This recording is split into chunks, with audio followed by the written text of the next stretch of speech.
just going to go through a bit of a presentation on safety moment on hose safety. Just a bit of a refresher. I know we're out there all the time, you know, working with hoses and pressure. So we'll just start off, kick it off. So in oil and gas fields, there are many different types of hoses and many different ratings that we can come across.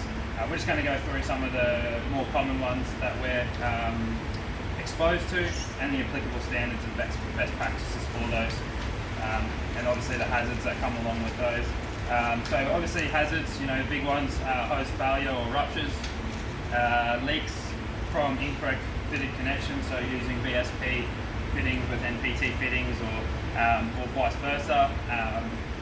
Hose shifts during operation, so you know, vibration, hose whipping around, that sort of thing, if we're depressurizing and haven't got it correctly taped off. And then trips and slips as well, you know, that's a big one if we're affecting other people, the way we run our hoses through the plant to get to where we need to get to.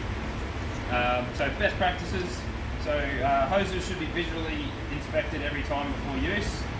Ensure that all hoses are secured to a sound fixing point. Hose runs should be run out of walkways to prevent trip hazards and where possible above heads. Hose runs should avoid sharp edges and hard turns, as this can cause kinking in the hose. So obviously just with that hose movement, you can start to get wear on the outer sheath of the hose, potentially cause early failure. And then ensure hoses are fit for purpose, so ensure that they're correctly rated for what pressure we're going to put through them, and then also that they're correctly rated for the type of medium that we're going to put through them. So whether it's going to be oil or nitrogen or air.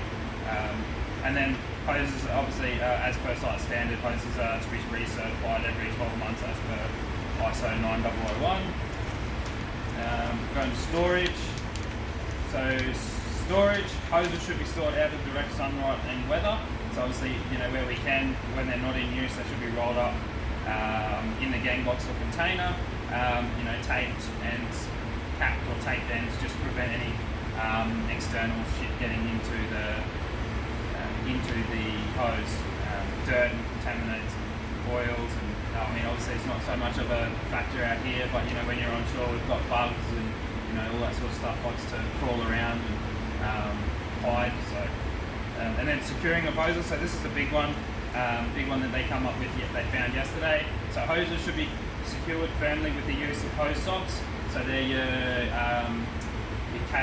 the wire cable that slides over the end of your hose, and then as you pull it tight, it tightens on the hose. And then obviously whip checks for lower pressure stuff up to 10 bar, and then obviously your slings as well. That's your main point, is making sure that sling's good and secured with D-shackles.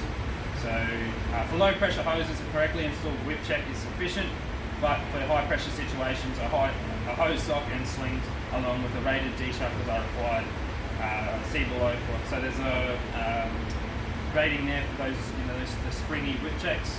The rating there for those, but obviously we're not, as per Baker standard, we run with whip check, the hose slings and hose socks for everything. So and then we just got a couple of different types of hoses here. Obviously the ones that you probably see most, the cryo hoses and the high pressure nitrogen hoses.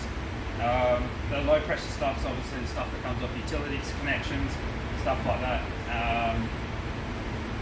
And then there's examples of obviously your hose socks, your whip checks, and then how they should be set up if we do need to use those whip checks at all. They should be strung out so that to prevent the hose being able to separate too far and start to whip around. And obviously with the sling, this is a similar example again. You know, don't have it so it's got a large amount of flex. It should be relatively tight so that if the hose does pop off, it can't whip around too far. And that's really about it, guys. So yeah, just obviously just when we get back out there, just make sure that we have a look at our hoses and our restraints and make sure they're in good order. Apart from that, thanks very much. Cheers. Thank you.